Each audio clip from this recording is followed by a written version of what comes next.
안녕하세요. 9월 6일 토요일입니다. 오늘은 사도행전 8장 22절입니다. 그러므로 너희의 이 악함을 회개하고 주께 기도하라. 혹 마음에 품은 것을 사하여 주시리라. 아멘. 베드로가 시몬을 책망하기도 했지만 또 사랑으로 감싸면서 돌이킬 수 있는 기회를 주는 것입니다. 베드로가 시몬을 향해서 한 말이 있죠. 왜냐하면 시몬이 돈을 주고 성령을 사려고 했기 때문에 베드로가 화가 나가지고 은과 함께 내가 망할지어다 이렇게 저주성 발언도 했었어요. 그리고 너는 시몬은 이 도와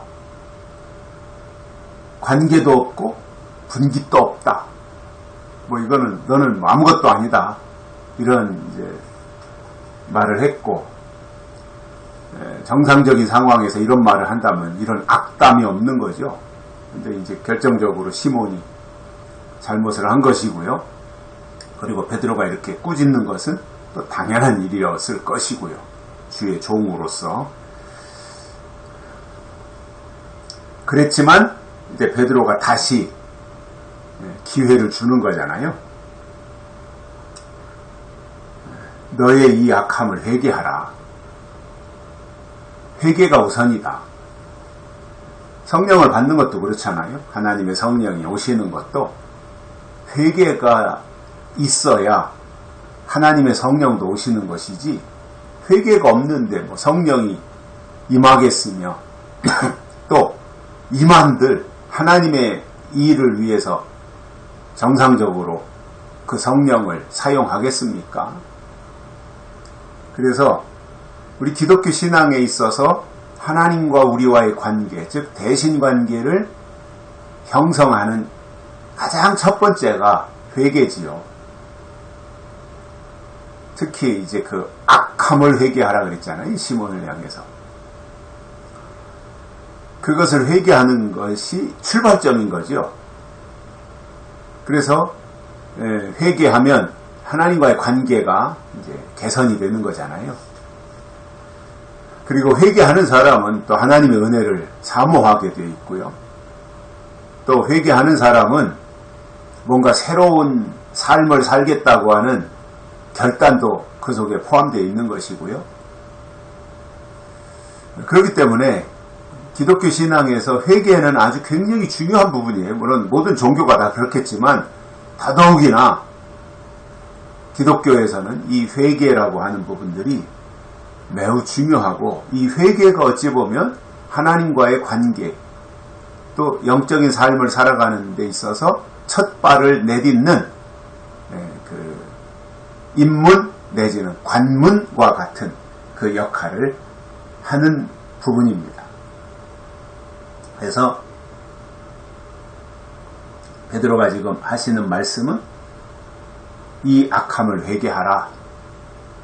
그리고 회개만 하는 것이 아니라 다음으로는 주께 기도하라 이렇게 말했습니다. 회개하고 주께 기도하라. 기도지요.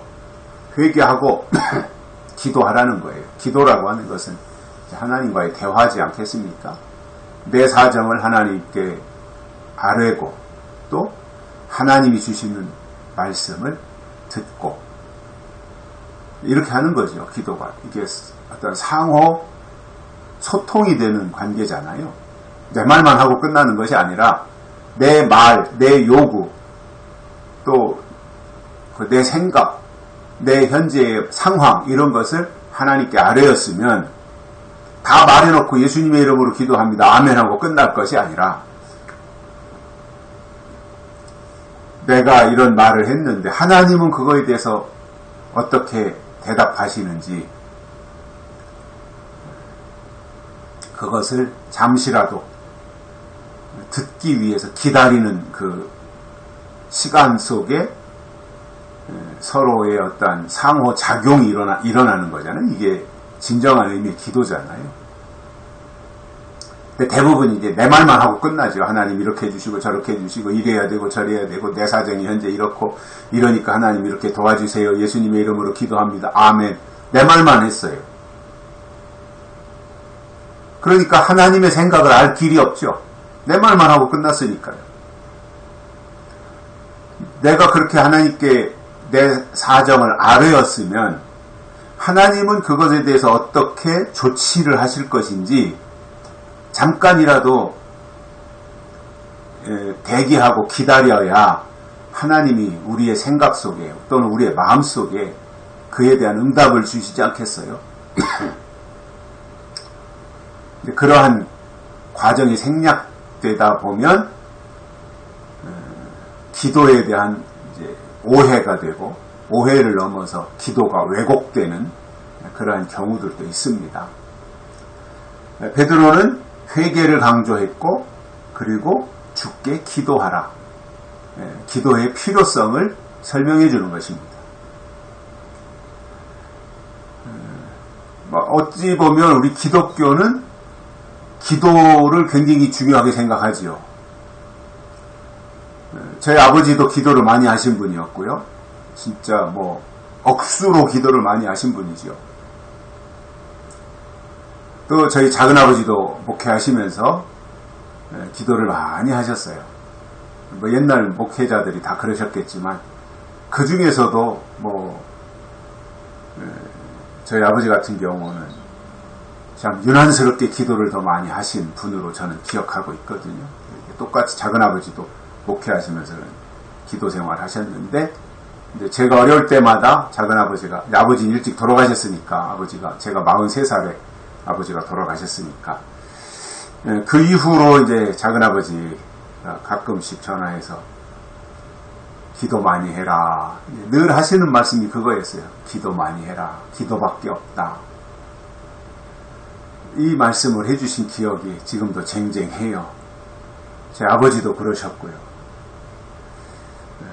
기도밖에 없다. 그런 말씀을 평소에도 많이 해주셨었거든요.